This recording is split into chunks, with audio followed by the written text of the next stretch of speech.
তিন প্রকার ব্যক্তিকে ভুল করেও ফেতরা দেওয়া যাবে না। তিন প্রকার ব্যক্তি যতই গরিব হোক না কেন এদেরকে ফেতরা দেওয়া যাবে না। আল্লাহ রাসূল সাল্লাল্লাহু আলাইহি ওয়াসাল্লাম নিষেধ করেছেন। খুব গুরুত্বপূর্ণ একটি বিষয়, যেহেতু এখন ফেতরার সময় চলছে, অনেক মানুষ ফেতরা দেওয়া শুরু করেছেন, অনেকে দিচ্ছেন বা অনেকে দিবেন ইনশাআল্লাহ। আমি আপনাদেরকে তিন প্রকার ব্যক্তির কথা হাদিস থেকে জানাচ্ছি। এই তিন প্রকার ব্যক্তিকে আপনারা কখনোই ফেতরা দিবেন না। এক নম্বরে আল্লাহ রাসূল সাল্লাল্লাহু আলাইহি ওয়াসাল্লাম বলেন, তোমার ঔরজাত কোন সন্তানকে এবং তার নিচে যারা আছে এদেরকে তুমি ফেতরা দিতে পারবে না। ঔরজাত সন্তানকে ফেতরা দেওয়া যাবে না, এজন্য যে সে যদি ফেতরা খাওয়ার উপযুক্ত হয়, তার মানে সে গরিব, আর এই গরিব সন্তানকে স্বাবলম্বী করার জন্য তোমার উপরে দায়িত্ব, কারণ তোমার উপরে ফেতরা জায়েজ হয়ে গেছে, ওয়াজিব হয়ে গেছে, তোমার উপরে যাকাত ওয়াজিব হয়ে গেছে, মানে তুমি স্বাবলম্বী, কিন্তু তোমার সন্তান আছে অস্বাবলম্বী, অসচ্ছলতার মধ্যে সে রয়েছে, অতএব তাকে সচ্ছল করার দায়িত্ব তোমার। তুমি তাকে সচ্ছল করবে, জাকাতের বাহিরে, ফেতরার বাহিরে তাকে বিভিন্ন টাকা পয়সা দিয়ে সহযোগিতা করে ব্যবসা প্রতিষ্ঠানের সাথে বা চাকরি বাকরি বা বিভিন্ন জায়গায় তুমি তাকে লাগিয়ে দিয়ে ইনকামের সোর্স তুমি তাকে তৈরি করে দিবে। এটা হলো তোমার দায়িত্ব। অতএব তোমার ঔরজাত সন্তানকে তুমি কখনোই ফেতরা দিতে পারবে না।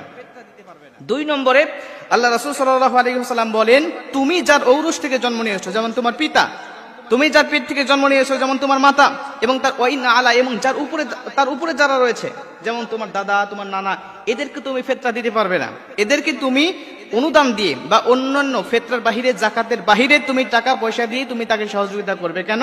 তোমার পিতা, তাকে ভরণ পোষণ দেওয়া তোমার দায়িত্ব। কেন? তোমার পিতা তোমাকে জন্ম দিয়েছে, তোমার মাতা তোমাকে জন্ম দিয়েছে, তুমি এখন স্বাবলম্বী হয়েছে, তোমার উপরে জাকাত ফরজ হয়েছে, কিন্তু তোমার মা গরিব, তোমার বাবা গরিব, তাকে তোমাকে দেখতে হবে এমন ভাবে জাকাতের বাহিরে, ফেতরার বাহিরে বিভিন্ন অনুদানগুলো দিয়ে তোমাকে তাকে সহযোগিতা করতে হবে। যেরকম সুবহানাল্লাহ। মুসলমান ভাইরা আমার, খুব মনোযোগ দিয়ে কথাগুলো শুনে নেবেন। আল্লাহ রাসূল সাল্লাল্লাহু আলাইহি ওয়াসাল্লাম বলেন, তিন নম্বরে নিজের স্ত্রীকে তুমি ফেতরা দিতে পারবে না, যাকাত দিতে পারবে না।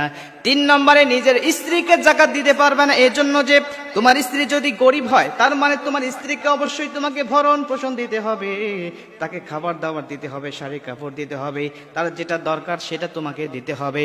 তোমার স্ত্রী গরিব হওয়ার কারণে তুমি তাকে অনুদান দেবে, তুমি তাকে টাকা পয়সা দিবে, তাকে তুমি শাড়ি কাপড় দিবে, খাবার দাবার দিবে, যাকাত কিংবা ফেতরা দিতে পারবে না।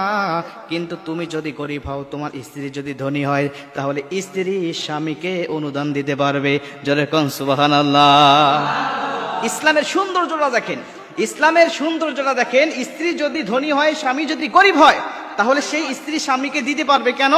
একটা স্বামী স্ত্রীকে ভরণ পোষণ দিবে, কিন্তু স্ত্রী স্বামীকে ভরণ পোষণ দেওয়ার দায়িত্ব ইসলাম দেয় নাই। অনেক নারীবাদীরা আছে যারা চিল্লায় গলা ফাটায় যে ইসলাম নারীকে অধিকার দেয় নাই, নারীকে ঠকিয়েছে। তাদেরকে বলি, ইসলামের নিয়মগুলো দেখেন, ইসলামের প্রতি আপনার মস্তক অবনত হয়ে যাবে। ইসলাম একটা নারীকে কত মর্যাদা দিয়েছে। মুসলমান ভাইরা আমার, এজন্য আল্লাহ রাসূল সাল্লাল্লাহু আলাইহি ওয়াসাল্লাম বলেন, আল্লাহ পাক স্বয়ং নিজে কুরআনুল কারীমের মধ্যেও বলে দিয়েছেন, ওয়াফি আমওয়ালিহিম হাক্কুল লিসাইলি ওয়াল মাহরুম। প্রত্যেকটা গরিবের সন্তান, প্রত্যেকটা গরিবের হক রয়েছে ধনীদের সম্পদের মধ্যে। অতএব প্রত্যেকটা ধনী তার গরিবের হকগুলো, সম্পদগুলো পৌঁছায় দিবে। যদি গরিবের হকগুলো না পৌঁছায় দেয়, তাহলে গরিবের হক মেরে খেয়েছে এমন গুনাহ প্রত্যেকটা ধনীর আমল নামায় উঠে যাবে। জোরে কর নাউজুবিল্লাহ।